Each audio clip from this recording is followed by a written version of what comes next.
Assalamualaikum warahmatullahi wabarakatuh. Selamat malam pemirsa. Anda menyaksikan One on One bersama dengan saya Maria Segaf. Kita sudah simak bersama bagaimana secara tegas dan tanpa pandang bulu Presiden Prabowo memberantas tambang ilegal karena minyak rakyat adalah asa, tambang ilegal menyisakan duka. Kalau kita lihat dari mulai Blora hingga ke penjuru daerah di Indonesia, persoalan energi nampaknya tak kunjung usai. Langsung malam hari ini kami hadirkan untuk Anda di One on One Menteri Energi dan Sumber Daya Mineral Bahlil Lahadalia. Selamat malam Pak Menteri. Selamat malam, Assalamualaikum Mbak Maria. Waalaikumsalam warahmatullahi wabarakatuh. Kabar sehat hari ini Pak Menteri? Alhamdulillah sehat. Waduh, ini mumpung masih dalam suasana Agustus, nampaknya masih patutlah saya ucapkan selamat ulang tahun Pak Menteri. Merdeka. Walaupun sudah agak jauh ya Pak di awal bulan, tapi boleh lah mumpung ketemunya sekarang gitu kan.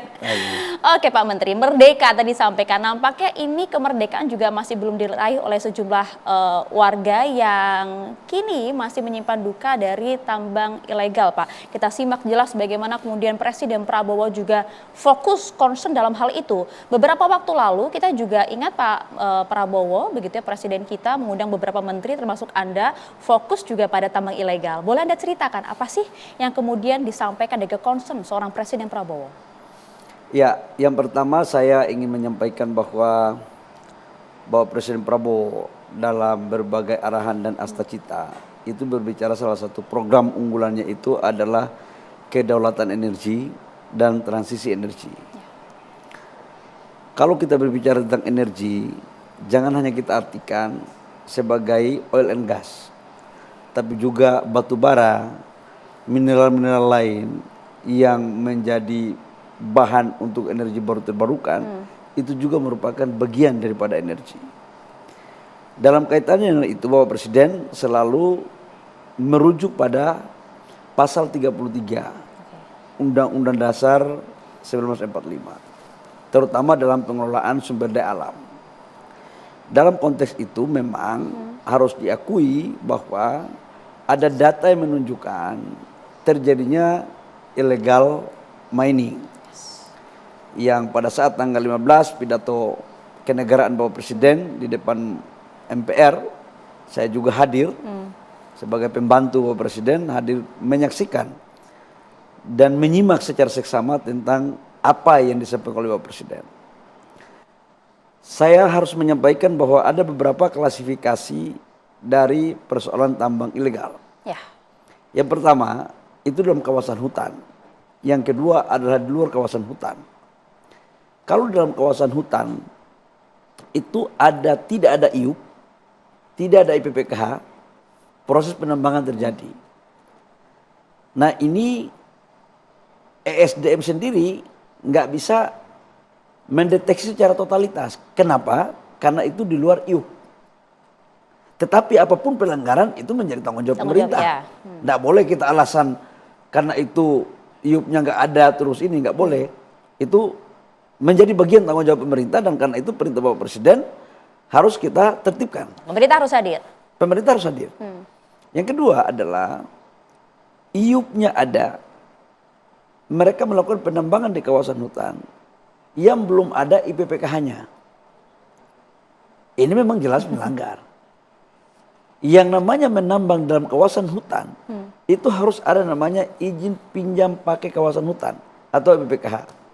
Tapi yang terjadi apa? Sebagian oknum-oknum itu melakukan penambangan tanpa memiliki IPPKH. Yang ketiga adalah ada IUP-nya, ada IPPKH-nya, tetapi penambangan dilakukan melebihi batas IPPKH kuotanya. Contoh, ada IUP yang 1000 hektar, IPPKH-nya dikasih cuman contoh 100 hektar. Tapi dia melakukan menambang lebih dari 100 hektar, 200 hektar, 300 hektar. Itu juga adalah bagian daripada pelanggaran. Itu banyak tuh Pak? Ya, Bapak Presiden kan sudah menyampaikan ada 1000 lebih. Nah, atas dasar itu maka Bapak Presiden membentuk Satgas Penataan Lahan dalam kawasan hutan. Ada dua. Satu adalah tentang kebun, yang satunya tentang tambang. Nah terkait dengan tambang, kemarin kita baru selesai diarahkan oleh Bapak Presiden negara harus hadir, negara harus menjamin karena ini merupakan kekayaan negara dan ini harus dipakai sebesar-besarnya untuk kepentingan dan kesejahteraan rakyat.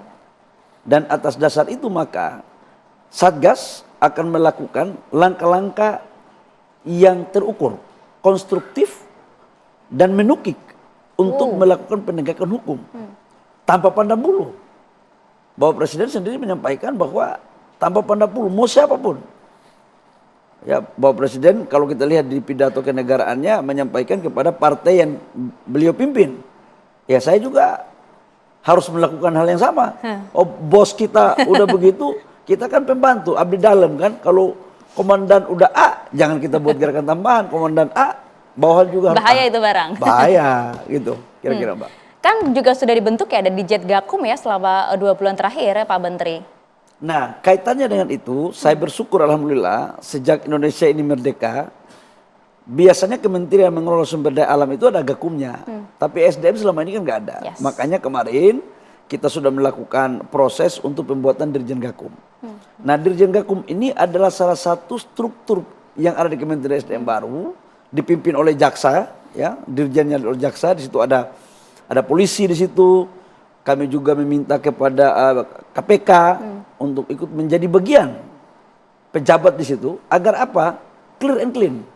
Saya ingin menjadikan kerja Dirjen Gakum ini adalah betul-betul untuk melakukan pengawasan, pencegahan dan penindakan terhadap seluruh kegiatan yang terkait dengan aktivitas di Kementerian ESDM, baik itu mineral batu bara, oil and gas, maupun terkait dengan persoalan listrik. Sudah bekerja itu? Sudah mulai. Sudah. Ini kan baru 2 bulan, dia baru kita lantik, bikin strukturnya, sekarang udah mulai, penataannya udah mulai. Memang harus bertahap. Karena kan kerugian tambang ilegal kalau Pak Prabowo sampaikan luar biasa loh, mencapai 300 triliun, betul demikian? Data yang disampaikan oleh tim dari BPKP kepada Bapak Presiden demikian, dan karena itu kita akan mencoba untuk bagaimana memitigasi dan menyelesaikan hal ini. Ya, Pak Menteri, kalau saya lihat kan juga hari ini berada di mana, kemudian esok hari sudah beda daerah lagi, luar biasa, kemudian melakukan berbagai sidak-sidak di lapangan, termasuk juga tambang ilegal maupun juga sumur minyak rakyat gitu ya. Kalau dibilang belanja masalah, apa saja sih yang kemudian sudah didapat di lapangan, Pak Menteri? Gini, saya begitu masuk jadi Menteri SDM, itu nggak perlu ada belanja masalah. Oh. Karena masalah sudah banyak. Ngapain belanja masalah? Datang sendiri gitu ya. Orang belanja masalah itu kan belum tahu masalah. Masalah udah banyak. Jadi jangan juga kita melakukan kamuflase. Yang benar itu adalah mengidentifikasi masalah dengan penyelesaian mana yang menjadi skala prioritas. Nah, itu dengan dia. strategi-strategi yang seperti apa. Itu yang benar. Maka ketika kami pertama masuk di Kementerian SDM, yang saya lakukan itu lifting dulu. Lifting minyak dulu. Kenapa lifting minyak? Karena PNBP di kita itu ada 2. Ingat loh, pendapatan negara dari total 100%, itu PNBP-nya itu sekitar 10,5% dari sektor SDM. PPN, PPH itu bisa sampai dengan 15,5% akumulasi. Jadi total pendapatan negara per tahun dari kontribusi dari sektor SDM itu 15,5%. Jadi tidak main-main. Maka karena itu salah satu diantaranya lifting. Mbak tahu nggak? Lifting minyak kita pada tahun 96-97 itu sekitar 1,5 juta sampai 1,6 juta barel per day. Konsumsi kita baru 500.000 barel per day. Ekspor kita 1 juta barel. Kala itu. Dan 40% pendapatan negara itu dari sektor migas. Apa yang terjadi 2024? 2024 lifting kita turun terus tuh. Turun. Di 2024 lifting kita itu hanya mencapai 580.000 barel per day. Konsumsi kita sudah 1,5, 1,6 juta barel per day. Jadi kita itu impor sekarang 1 juta barel. Maka Pak Presiden Prabowo memerintahkan kepada saya, bagaimana caranya kamu menahan penurunan daripada lifting dan bila perlu menaikkan. Dan itu kan bukan pekerjaan jangan merosot terus ya. Dan itu bukan pekerjaan yang gampang. Pasti. Beda dengan menanam, contoh mohon maaf, menanam padi, menanam apa itu jelas ya, 3 bulan, 6 bulan. Dan ini lifting ini orang melakukan eksplorasi 3 tahun, 5 tahun belum tentu dapat. Jadi dibutuhkan konsep tiba saat tiba akal. Maka apa yang terjadi? Target lifting kita di 2025 605.000 barel per day. Sekarang tahu nggak berapa? Sekarang lifting kita per hari sudah mencapai 608.000 barel per day. Wow. Jadi menahan tapi saya harus naikkan nih. Dan naiknya menukik itu Pak. Ya itu karena atas arahan Bapak Presiden dan tim yang kerja baik. Baik K3S maupun di SKK maupun di tim migas. Jadi kita kolaborasi. Itu dulu yang kita lakukan. Yang kedua apa? Penataan terhadap regulasi tambang. Regulasi tambang yang waktu saya masuk 1 tahun kemarin lah, saya kan Agustus dilantik. Itu kami melakukan perubahan kurang lebih sekitar 50 permen, Kepmen, termasuk PP. Tujuannya apa? Agar memberikan kepastian bagi teman-teman pengusaha dan kecepatan pelayanan. Dampaknya kemana? Ke pendapatan negara. Karena itu ke depan, kita kan kemarin ada melakukan revisi Undang-Undang Minerba. Selama ini tambang itu kan sebenarnya milik negara. Itu kan konsesi. Tapi apa yang terjadi? Itu dia. Sebagian izin tambang yang diberikan itu nggak dijalankan. Bahkan ada yang sengaja diperjualbelikan. Oh, salah gunakan. Mohon maaf, digadekan di bank. Nggak boleh. Jadi dengan undang-undang yang baru, tambang tidak menjalankan 5 tahun, 10 tahun, negara berhak atas nama undang-undang untuk melakukan evaluasi. Evaluasi ini termasuk dalamnya adalah pencabutan izin. Tinggal dilihat dari tingkat seberapa besar masalah yang dilakukan. Saat ini jadi eksekusinya bisa lebih mudah karena landasan payung hukumnya ada, payung hukumnya ada. Namun yang saat ini peraturan menteri yang paling menarik dan menjadi bahasan adalah peraturan menteri nomor 14 tahun 2025 tentang tata kelola sumur minyak rakyat. Ini menarik Pak Menteri, apa alasan Anda untuk kemudian mengeluarkan permen ini? Apakah hanya semata-mata untuk meningkatkan lifting dan juga pendapatan negara? Kami bahas usai jeda. Sesaat lagi tetap bersama kami di One on One.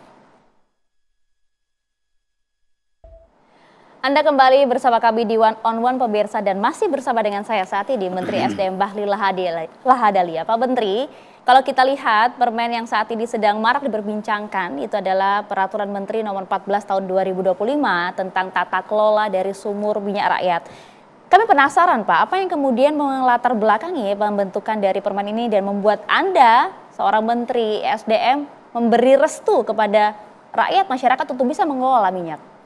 Jadi begini, kalau kita mau jujur, melihat sumur-sumur masyarakat ini, sesungguhnya ini sudah terjadi sejak zaman Belanda. Tuh. Tahun 50-an, 60-an, 70-an, 80-an. Pada masa pemerintahan yang lalu, saya waktu itu masih Menteri Investasi, pernah juga dirataskan tentang bagaimana pengelolaan dan penataan sumur-sumur masyarakat ini. Di sisi lain, ada permohonan dari kepala-kepala daerah, baik bupati maupun gubernur, yang punya wilayah ada sumur-sumur masyarakat. Itu kemudian kami pelajari dampak negatif dan positif. Ya. Apa yang terjadi? Sumur masyarakat ini ribuan jumlahnya, bahkan belasan ribu. Selama ini mereka telah berproduksi. Sudah berproduksi tetapi belum mempunyai legalitas yang memadai. Mereka berproduksi dengan standar lingkungan yang sangat minim. Sangat tradisional. Sangat tradisional. Dengan keselamatan kerja yang sangat minim. Di samping itu, mereka ini begitu mendapat hasil, mereka menjual, juga jualnya mohon maaf, ada takut-takutnya. Karena ada oknum-oknum, mohon maaf sekali lagi, ada oknum-oknum yang menakut-nakuti mereka, atau mereka juga harus mengeluarkan sebagian rezekinya untuk menyelesaikan dengan oknum-oknum itu. Oke, ditekan, diperas di sana? Ya, saya tidak mengatakan itu, kira-kira dalam dunia lapangan adalah gitu-gitu ya. Agak sedikit bijak ini malam ini. Nah, dengan melihat itu maka antara dua, satu sumur masyarakat itu rata-rata 1 barel sampai dengan 5 barel. Jadi rata-rata 3 barel lah per sumur. 1 barel itu sama dengan 159 liter. Maka kemudian kita rapat memutuskan. Yang pertama adalah kita melarang mereka pun, ini sudah terjadi sejak pasca kemerdekaan. Betul. Dan ini banyak wilayah. Kita biarkan ini juga jadi potensi menjadi masalah. Yang berikut, kita memberikan ketidakpastian, rasa ketidaknyamanan dan ketidakpastian kepada masyarakat. Maka kami melakukan konsultasi kepada Bapak Presiden, meminta petunjuk arahan, dan kemudian atas dasar arahan dan saran yang kami sampaikan, Bapak Presiden setuju untuk kita membuat landasan aturannya.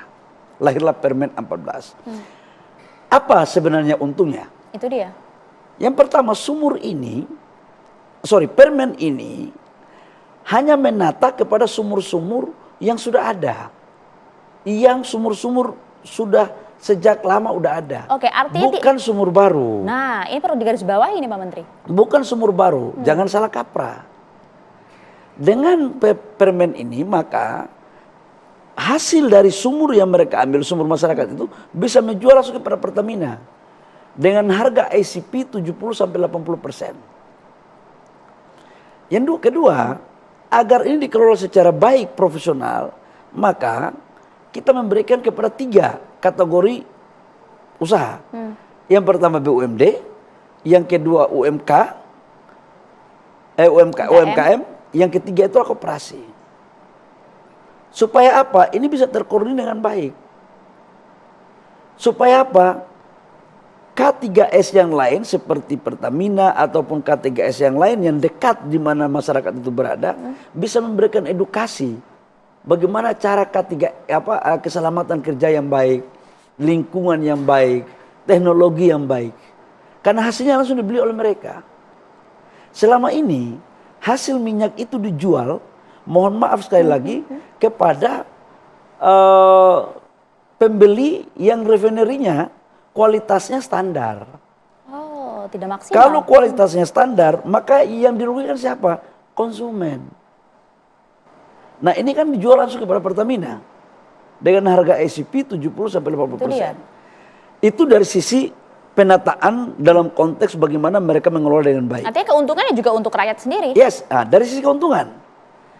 Kalau harganya 70-80% harga ICP, artinya per sumur dengan asumsi 3 barel, itu mereka bisa dapat pendapatan 2,5 juta. Minimum sampai 3 juta. Minimum satu sumur. Satu sumur menciptakan lapangan pekerjaan rata-rata 7-10 orang.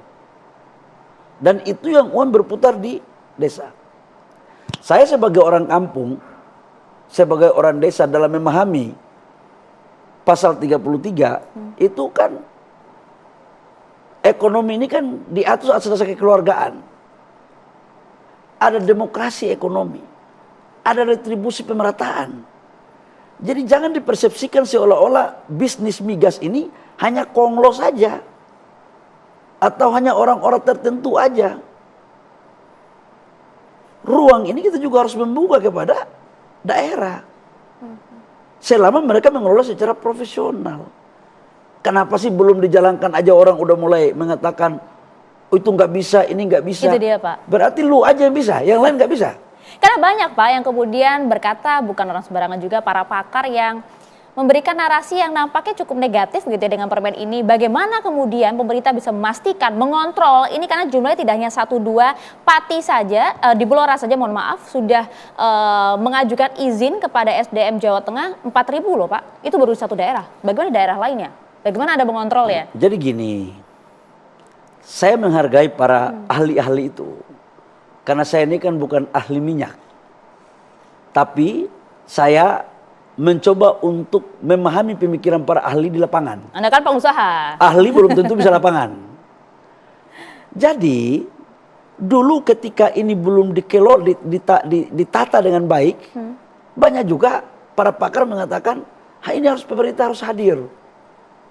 Harus mensolusikan agar mereka tidak dikejar-kejar oleh oknum-oknum yang kejar-kejar mereka. Kita baru membuat landasan sudah begini lagi. Ini lama-lama saya nggak tahu lagi siapa yang harus diturunkan di muka bumi untuk sudah menyelesaikan. dikasih aturannya sekarang justru dipertanyakan. Justru sekarang itu adalah bagaimana kita mengawal bersama dalam rangka implementasi. Siapa yang bertanggung jawab untuk mengawasinya? Yang pertama adalah pemerintah, K3S, pemerintah ini baik pemerintah daerah, pemerintah kabupaten. Makanya dalam permen itu kita melibatkan rekomendasi izin itu, rekomendasinya dari kabupaten dan provinsi, bupati, wali kota dan gubernur. Supaya apa? Ini menjadi tanggung jawab kontrol kolektif. Ini yang kita lakukan. Jadi jangan dulu a priori. Ini orang bilang belum tulis kalian sudah baca. Nah itu dia. Ini gimana sudah kelebihan jadi ahli cenayang nggak kita gitu ya? Ya, ini sudah kelebihan ahli ini. Ini sama dengan kalau kita dari Papua bilang, adek kau baru mau tulis kakak sudah baca. Itu kira-kira begitu. Jadi saya pikir kita juga harus optimis. Kita harus optimis. Dan ini adalah sebagai bentuk kehadiran pemerintah dalam rangka penataan dan menjamin usaha-usaha kecil, koperasi, BUMD dalam pengelolaan sumber daya alam khususnya di sektor migas, dan pemerintah menyiapkan off-takernya yaitu Pertamina. Aturan sudah dibuat Pak, tapi ya Anda pun lebih tahu begitu ya bagaimana kondisi lapangan begitu untuk mengimplementasikan hal ini tidak semudah itu nampaknya. Belum lagi potensi kecelakaan dan juga kerusakan lingkungan cukup besar ditambah jumlah yang mungkin juga sulit untuk dikontrol. Kita lihatlah beberapa waktu lalu seperti yang terjadi di Blora, kasus kebakaran sumur minyak di sana dan juga kemudian mengakibatkan ada korban jiwa Pak Menteri. Bagaimana respon Anda menanggapi hal ini? Sesaat lagi boleh kami tahan. Kami akan hadir untuk Anda usai jeda. Kembali lagi di One on One pemirsa, kami masih ajak Anda untuk kemudian mendalami bagaimana sebenarnya konstruksi dan juga landasan hukum dari Peraturan Menteri Nomor 14 Tahun 2025 Pak Menteri. Karena kemudian kita melihat kasus terakhir yaitu terutama yang berada di Blora Jawa Tengah, ada kebakaran di sana bahkan mengakibatkan korban meninggal dunia Pak Menteri. Apa yang sebenarnya terjadi di Blora Pak Menteri? Ya, yang pertama saya harus menyampaikan turut berduka ya. Kita sama-sama prihatin atas kejadian ini.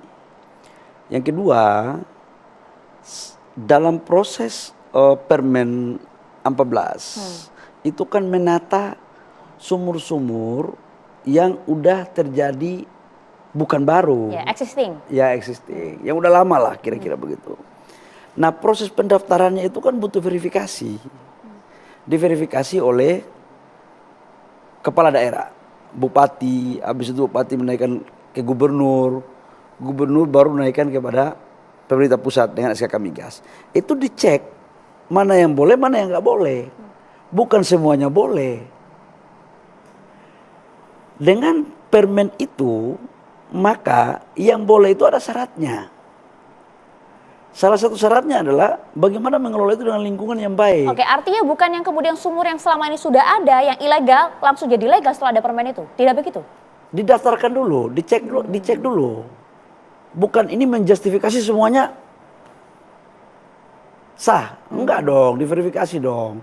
Ada mekanismenya. Ada tata kelolanya. Setelah itu ada edukasinya. Supaya apa? Hal-hal yang tidak diinginkan itu tidak terjadi. Bayangkan kalau seandainya sumur itu dikelola dengan pola yang mohon maaf tidak memenuhi kaidah-kaidah, norma proses untuk bagaimana orang menambang minyak, ya dampaknya kayak kemarin ini kita lakukan. Di Blora ini statusnya apa? Tambang sumur baru kah atau kemudian memang sudah lama? Saya belum mengecek, kemarin memang saya di Blora beberapa bulan lalu, bukan yang kejadian ini. Tapi saya cek di staf saya, kemungkinan besar itu sumur baru. Kemungkinan ya, itu staf saya menyampaikan. Oke, artinya memang sebenarnya ini menjadi peringatan penting untuk kita semua, makanya lahirlah kemudian Permen 14 tahun 2025 itu. Itu salah satu diantaranya. Jangan sampai seperti ini begitu ya, kan? itu salah satu diantaranya instrumen untuk melakukan penataan. Kalau tadi ditanya bahwa apakah ini bertentangan dengan undang-undang, enggak. Ada yang bilang gitu tuh Pak, ini bertentangan dengan undang-undang migas nih. Memang kalau yang bicara itu paling pintar, gitu kan? Semuanya serba maha tahu gitu loh. Tolong cerahkan kami Pak Menteri. Gitu. Jadi peraturan menteri ini tidak ada yang bertentangan dengan PP maupun dengan undang-undang. Karena ini bukan sumur-sumur baru yang sifatnya besar. Tetapi ini adalah sumur-sumur lama yang dimiliki oleh masyarakat. Pemerintah harus hadir dong. Masa pemerintah membiarkan kejadian seperti ini terus terjadi, yang sudah terjadi puluhan tahun. Pengelolaan lingkungannya tidak diatur, minyaknya juga dijual kepada yang tidak pada tempatnya, kualitas minyaknya juga dengan segala hormat tidak memenuhi standar. Rakyat kita dibiarkan untuk dikejar-kejar oleh orang lain, oleh oknum-oknum tertentu.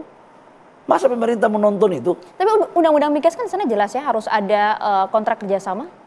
Mereka melakukan kerjasama dengan K3S. Makanya dalam kawasan pengelolaan itu kerjasamanya dengan K3S. Contoh, daerah itu adalah milik kerjasama Pertamina Hulu. Dia akan kerjasama ke sana. Dengan kaidah-kaidah yang tadi saya katakan, standarisasi keamanan. Jadi apa yang dilakukan ini adalah sebagai bentuk. Dari pertama adalah melindungi mereka yang memenuhi syarat. Yang kedua adalah ini untuk mendistribusikan pemerataan terhadap pengelolaan sumber daya alam termasuk pendapatan. Jadi jangan masalah satu dibuat seolah semua masalah. Ini kan cara-cara yang orang nggak berpikir bijak untuk membuat orang daerah juga menjadi tuan di negerinya sendiri. Nggak fair dong. Oke, artinya bahwa ada persoalan, iya. Tugas kita adalah bagaimana memitigasi, menyelesaikan agar di kemudian hari tidak terjadi lagi hal seperti itu. Nah ini yang kemarin terjadi itu kan kalau mau ditanya lagi tentang Blora, ya kita sangat prihatin, turut berduka. Tapi sekali lagi kaidah-kaidahnya yang mungkin belum diterapkan. Iya, karena kan begini ya Pak, dengan kemudian aturan ini berlaku dengan jumlah yang cukup banyak, khawatirnya nanti di lapangan pada saat ada suatu hal yang tidak diinginkan, kecelakaan maupun kemudian kerusakan lingkungan, nanti kemudian jadi saling lempar tanggung jawab. Siapa yang harus bertanggung jawab kemudian kalau itu terjadi? Mbak, hidup ini kalau khawatir terus kapan mau jalan? Nah itu dia. Antisipasi perlu lagi salah Pak. satu antisipasi, nggak ada orang maju di dunia ini kalau nggak berani membuat keputusan. Sepakat. Jadi kalau semua pada takut. Mbak Maria aja kalau takut terus nanti di rumah, nanti keluar di jalan, nanti kecelakaan saya, jadi saya di rumah aja, nggak bisa jadi tenar kayak begini gitu loh.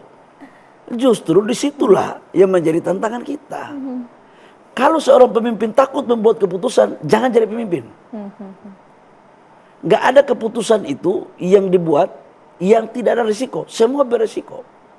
Tapi jauh lebih baik membuat keputusan dengan menanggung risiko daripada tidak sama sekali membuat keputusan. Terus ini kan kita membuat untuk kebaikan negara, kebaikan untuk rakyat. Inilah yang membuat seorang Bahlil berada di posisi saat ini ya Pak ya. Enggak. Kita kalau jadi pemimpin nggak mau ambil risiko, ya berhenti jadi pemimpin, tidur di rumah. Ke musola aja terus atau ke masjid gitu. Oke, artinya jika kemudian nanti kita berandai-andai Pak Menteri dan juga memberikan kepastian kepada mereka, jika nanti kemudian jangan sampai ya terjadi hal yang tidak diinginkan, kecelakaan, siapa yang harus bertanggung jawab? Mereka kan bekerja sama dengan K3 di sana dan juga BUMD. Yang pertama adalah tadi saya katakan bahwa itu kan ada syarat, ada kriterianya, ada standarnya. Kalau memenuhi semuanya itu sudah dilakukan, kemudian ada kecelakaan. Ya itu soal yang kedua lagi gitu. Emang kalian pikir di K3S yang gede-gede itu nggak ada kecelakaan? Nah itu dia Pak. Padahal sudah memenuhi standar-standar sertifikat ISO dunia itu. Itu dikhawatirkan Pak Menteri? Ya kalau seandainya itu terjadi, maka yang pertama K3S dengan pelakunya itu harus ikut bertanggung jawab. Harus ikut. Karena itu merupakan bagian daripada areal kerja dia. Makanya saya katakan dalam pekerjaan di migas itu kan banyak variabel yang dia harus penuhi syarat-syaratnya. Oke, termasuk juga jumlah potensi pendapatannya kan juga cukup besar ya Pak. Cukup besar. Itu dia. Untuk rakyat itu, kan saya sudah katakan. Pemerataan lagi-lagi. 1 barel itu 159 liter. Kalau 3 barel itu kan berarti kurang lebih sekitar 159 kali 3. 450-an ya. 450, 480 lah. Ya. 480 kali ICP sekarang $70.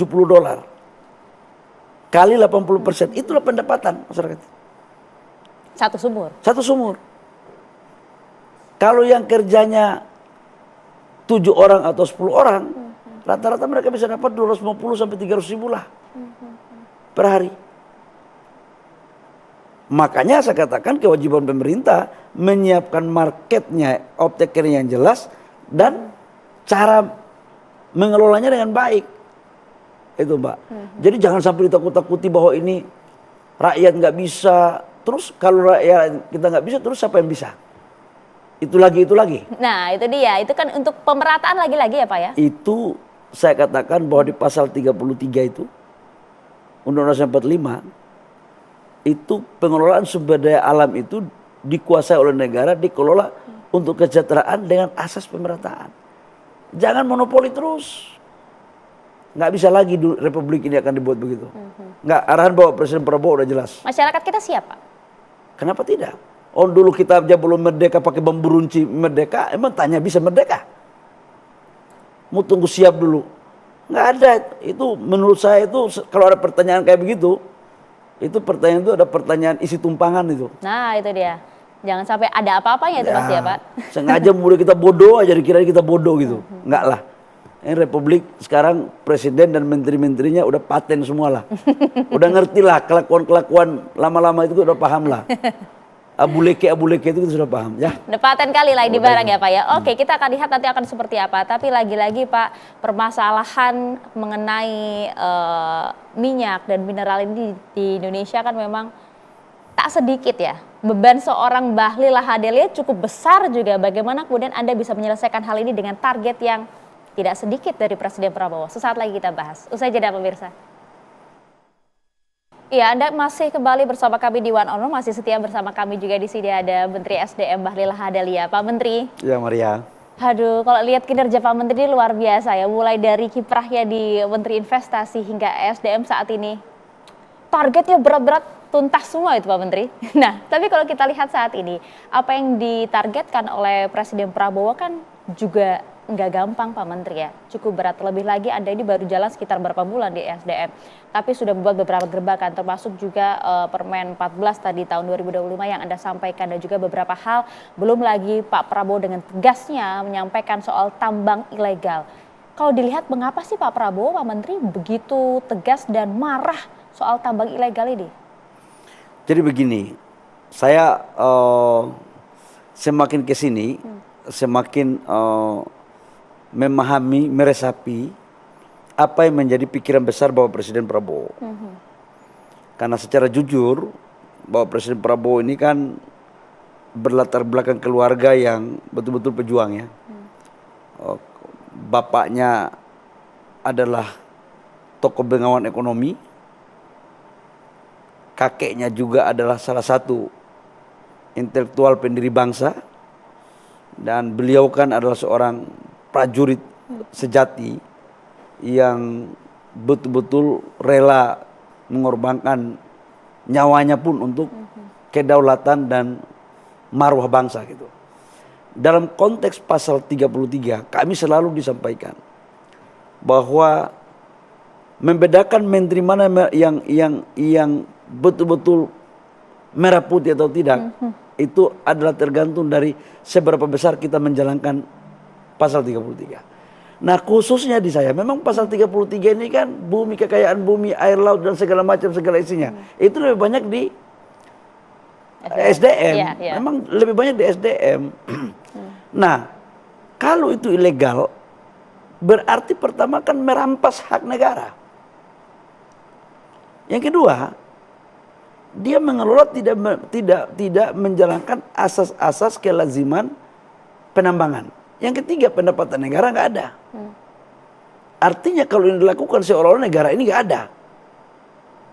Maka Bapak Presiden membentuk Satgas penataan lahan di kawasan hutan. Ya, saya sebagai Menteri SDM harus bekerja sama, membuka semuanya. Oke, meskipun kita tahu Pak, ya mohon maaf sekali lagi, dia adalah rahasia umum Pak, ada backing kuat di sana Pak? Makanya selama ini ekosistem terbentuk dengan begitu nyaman mereka di sana. Ya saya ini kan dulu sebelum jadi menteri kan pengusaha juga Maria. Paham lah Saya ya. pengusaha tambang juga ya, sesama plat kuning yang saling mendahului. Jadi begini, udahlah kita ini sekarang kelakuan-kelakuan lama itu sudah kita kuburkan, insaf sudah, insaf.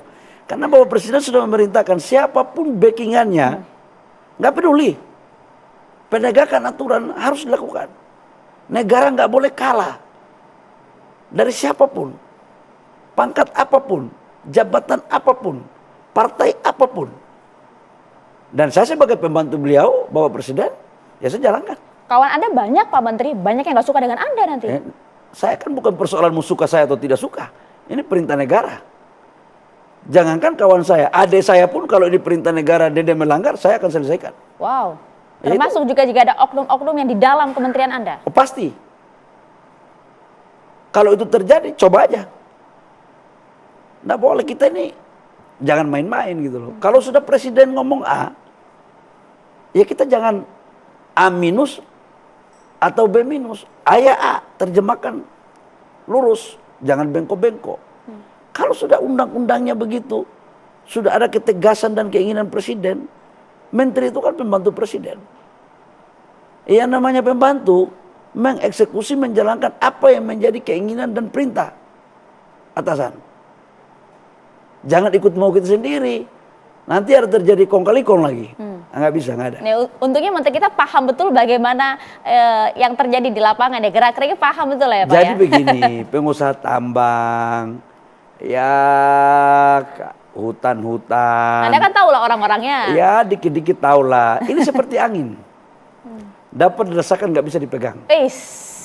Tapi yang bisa merasakan ini hanyalah orang-orang yang pernah menjadi angin atau berlalu sama angin. Itu dia. Nggak semua orang bisa nih kayak begini nih. Ya saya dikit-dikit lah tahu, dikit-dikit gitu. Udahlah kita harus insaf. Kalau tidak bisa insaf total, ya insaf bertahap lah. Ada tuh ya Pak ya? Ya kita harus ini untuk Ibu Pertiwi. Nggak ada cara lain. Kalau masih mau begitu, ya berurusan dengan hukum. Berurusan dengan undang-undang. Berurusan dengan Satgas. SDM lahan basah nih Pak. Banyak yang bilang Oh bukan lagi basah lagi. Kakaknya punya basah. Nah itu dia. Basah terus. Ya memang basah karena ngambil apa namanya gas, minyak basah lah pasti. Ambil mineral laut basah. Tapi Anda tegas ya, apapun itu maupun itu yang kemudian berada di dalam internal kementerian Anda. Banyak yang bermain Pak. Saya sudah memanggil semua staf pejabat di kementerian. Arahan Bapak Presiden jelas. Karena itu kita harus menjadi contoh. Jangan main-main. Jangan main-main. Anda sudah tekankan itu. Dan ya? saya sudah tekan kepada mereka. Dan insya Allah tim saya juga sudah sangat memahami ini. Kalau sampai mereka tidak paham, nanti ada institusi negara lain yang membuat mereka paham. Itu dia, tinggal telepon Pak Balin. Dinda gitu ya. Kasih paham Dinda gitu. Tapi Pak Menteri, baiklah dengan segala capaian yang kemudian Tapi Anda gini sudah Mbak, saya lakukan berpikir saat begini ini. Mbak ya. Kita itu harus bersyukur ya kepada Allah ya. Bahwa negara kita itu betul-betul diberikan karunia. Kita mempunyai sumber daya alam cukup besar. Ya. Kita mempunyai tambang, kita mempunyai lahan, kita mempunyai minyak, mineral, gas.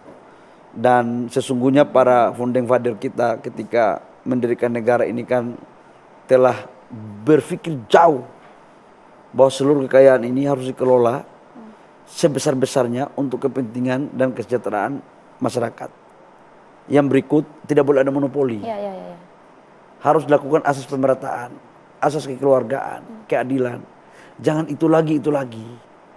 Nah, Sedih juga kita lihat ya, sejalan dengan itu, Bapak Presiden Prabowo sangat memahami ini secara baik dan memerintahkan kepada kami untuk menjalankan ini secara kafah. Jangan ada penyimpangan terhadap penterjemahan makna daripada pasal 33. Dan karena itu kami meminta arahan terus, rapat terus, berdiskusi terus dengan Bapak Presiden, dan kami akan membuat terobosan-terobosan strategi-strategi lapangan, langkah-langkah yang konkret, sekalipun tidak menyenangkan semua orang. Nah itu, boleh di-spill satu saja Pak singkat, apa itu terobosan baru yang akan dibuat? Tunggu tanggal mainnya. Wih. Kalau saya menyampaikan sekarang, bukan lagi baru, udah kadaluarsa. Di bidang apa Pak? Bolehlah spill sedikit. Terutama di bidang pertambangan. Pertambangan. Nggak boleh contoh ya, harga batu bara kita masa ditentukan oleh harga asing. Global ya. Timah kita masa ditentukan oleh asing. Barang-barang punya kita ditentukan oleh asing. Cara-cara ini saya pikir bisa itu kita buat harga sendiri Pak? kenapa tidak?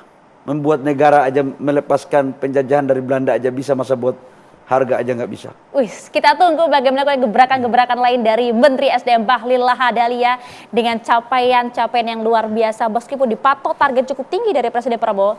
Cukup optimis menjalaninya karena lagi-lagi semuanya hanya untuk pemerataan rakyat, baik dari segi kesempatan maupun ekonomi.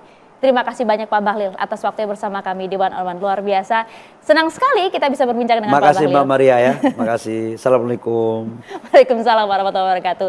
Viral lagi nanti abis ini Pak Bahlil ya, di mana-mana ada Pak Bahlil pokoknya. Oke pemirsa, kami akhiri perbincangan kita bersama dengan Menteri SDM Bahlil Lahadalia malam hari di One on One. Saya Maria Asgaf pamit, terima kasih, sampai jumpa.